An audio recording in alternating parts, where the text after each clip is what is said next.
찍고예 지금 버뜩혀 보이소. 자랑스런 자갈치 아지매매. 이틀 전 갑자기 뜬 속보를 보고 시민들이 큰 충격에 빠졌습니다. 부산의 코로나19 신규 확진자가 56명이라 걔가 놀랬는데 그중에 54명이 만덕동에 있는 해뜨락 요양병원에서 무더기로 나왔습니다.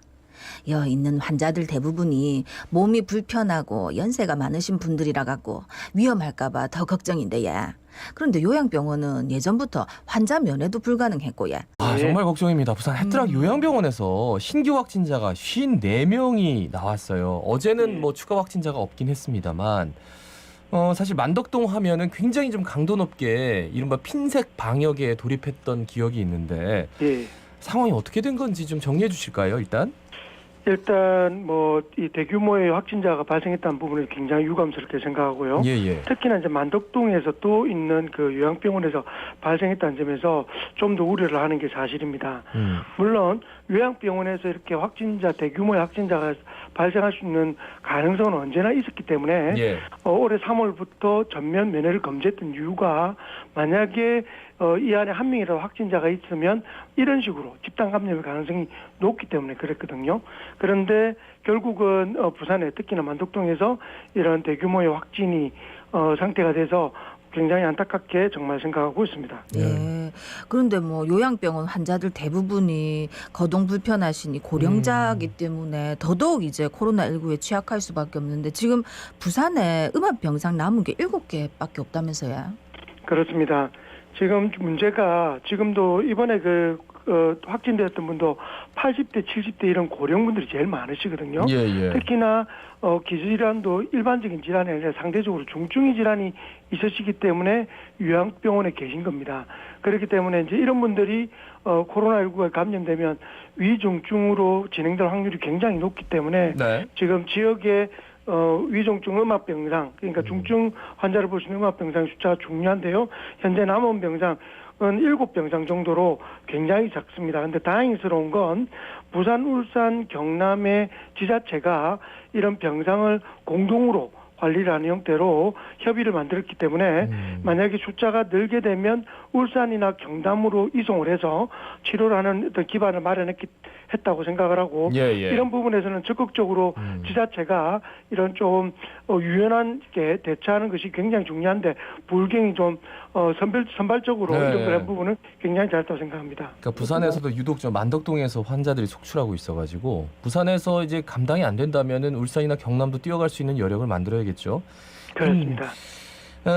병원에서 환자와 직원들이 이제 마스크를 정말 엄격하게 착용했느냐, 좀 그렇지 않았다라는 증언도 있고, 또 앞서 어떤 얘기가 있었냐면 전수조사라고 이제 부산시에서 요양병원 하겠다라고 했는데 그냥 가서 미리 얘기하고 괜찮나요? 이렇게 해당 관계자들한테 물어보고 괜찮습니다라고 하면 그냥 흐지부지 돌아오는 게 지금의 그 전수조사가 아닌가. 그래서 과연 믿을 수 있겠는가. 여러 가지 좀 구멍이 좀 보이는 것 같아가지고요. 어떻습니까?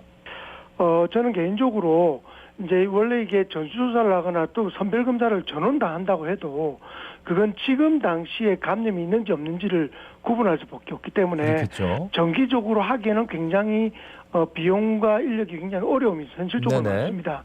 그렇기 때문에 이런 검사를 이럴 때마다 어떻게 검사를 하는 것보다 더 중요한 것은 평소에 방역 수칙을 그 의료기관이나 또는 대역케어 센터 같은 시설에서 적극적으로 할 수 있게 하는 그런 시스템을 만드는 것이 더 중요하다고 생각이 됩니다. 그러니까 이제 이번 같은 경우도 전수조사에서 물론 이제 거의 확진자가 없고 큰 문제가 없다라고 보더라도 이 이후에 한 달 뒤, 2달 뒤는 똑같이 이런 상황이 벌어질 수 있기 때문에 이런 부분보다는 앞서 우려했던 것처럼 의료기관에 종사하는 분들이 마스크를 제대로 쓰지 않고 소독을 하지 않는 방역수칙을 지키지 않는 부분에 대해서 조금 더 적극적으로 좀 교육을 하고 지키게 하는 것이 중요할 것 같고요.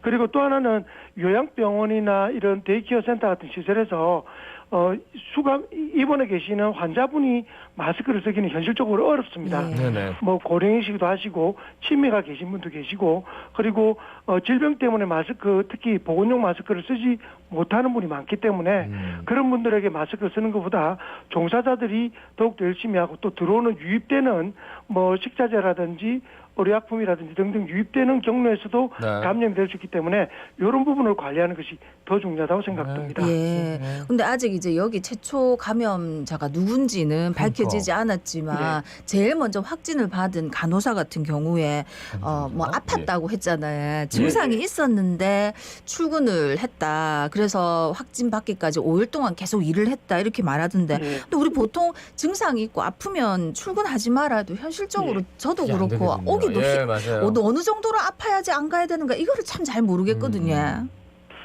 이제 이런 부분이 굉장히 저도 똑같은 고민을 하게 되는데요. 예. 보건당국은 감기 증상이 조금만 있고 몸이 안 좋으면 출근을 하지 않는 것이 좋다라고 이야기하지만 이 출근을 하지 않으면 사실 저도 직장인이지만 이 눈치가 보이는 게 사실입니다.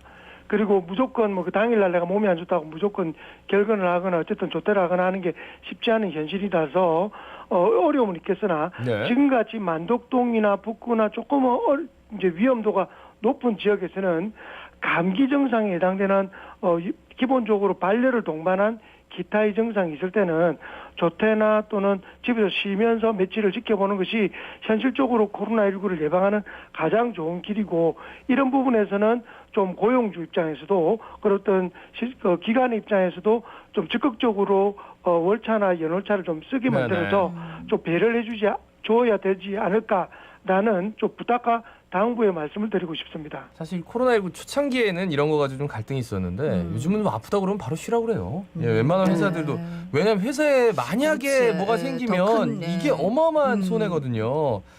그런데 이게 의료기관 같은 경우는 그러기가 쉽지가 않은 게 3교대로 촘촘하게 근무가 정해져 있습니다. 그래서. 근데 만약 한 명이 빠지게 되면 다른 사람이 나와야 되는데 바로 몸이 아프다고 아침에 다른 사람 출근시킨다는 게 이게 이제 현실적으로 메꿔지지 않는 부분이 있다는 거죠. 그래서 이제 이런 부분들에 대한 보완책도 필요하지 않을까라는 생각이 듭니다. 예. 그 요양병원 확진자 동선을 보니까 뭐 저 해운대구 레이 카운티 뭐 모델하우스 개발 총회에 많은 분들이 참석했다.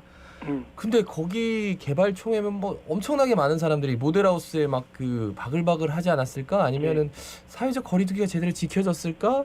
이런 여러 가지 생각들이 교차해서요. 뭐 어떻게 생각하면 좋을까요? 저도 이전에 만덕동의 핀셋 방역이라고 이제 그 지역에 굉장히 강화된 방역 조치를 한다라는 데 대해서 좀 의구심을 했던 부분이 이런 부분입니다. 왜 그러냐면 요양병원의 종사자분들도 만독 북구에 사시는 분도 계시지만 진구, 동래구 굉장히 다양한 부산 지역에 전구에 분포되어 있고 특히나 이 확진자분이 일상생활을 하면서 어떤 모델하우스를 방문하거나 또는 조합의 어떤 회의에 참석하거나 이게 해운대거든요. 이런 부분들이 굉장히 현실적으로는 가능한 부분이기 때문에 어떤 지역에 국한된 방역보다는 부산 전역을 아우르는 조금 강력한 부분이 좀 필요할 것 같고 또 이런 부분에서는 시민들이 지금 1단계로 조금 방역의 단계는 낮춰졌지만 자발적으로 2, 3단계를 유지하는 그런 원칙을 지키는 것이 부산을 지키는 가장 좋은 방법이지 않을까라고 생각이 됩니다. 예. 근데 몇 시부터 몇 시까지 버스 탄 분들이랑 그 마을 버스 그럼 뭐 어떻게 생각해야 되는 거예요? 버스는 다 타시거든요. 저도 버스 많이 타는데. 예.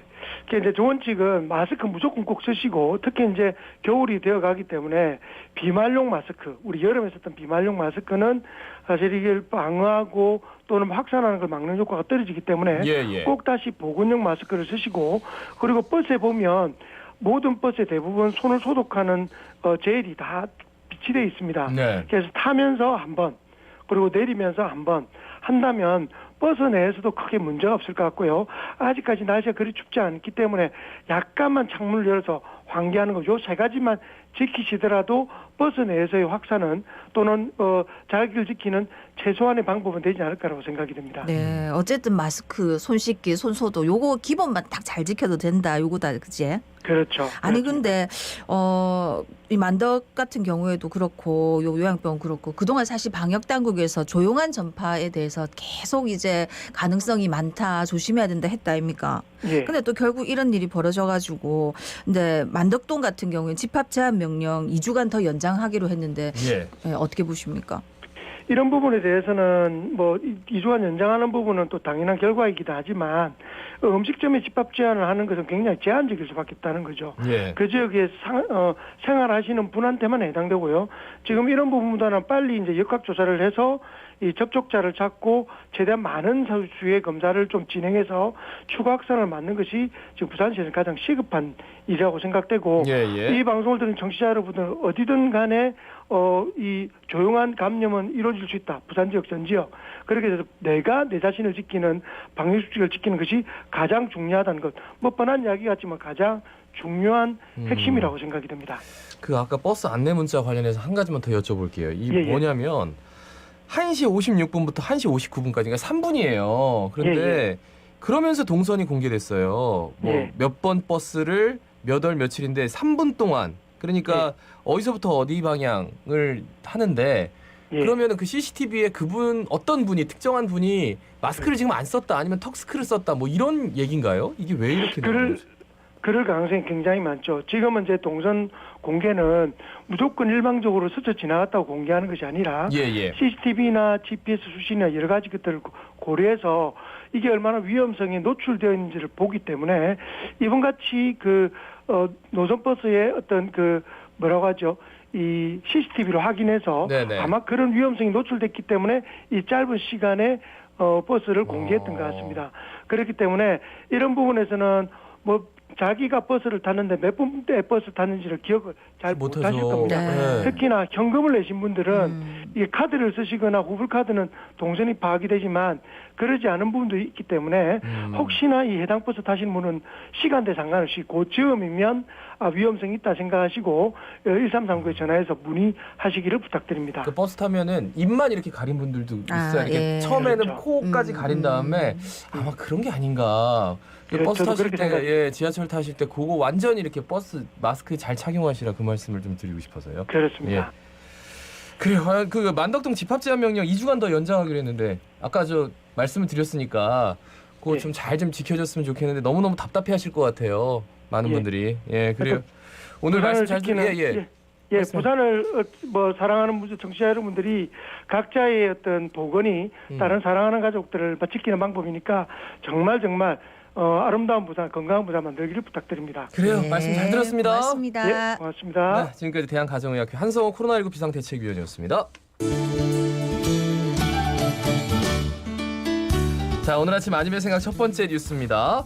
한국수력원자력이 노후 원전의 설비 개선 작업을 계획했다가 무더기로 취소한 것이 확인이 됐네요.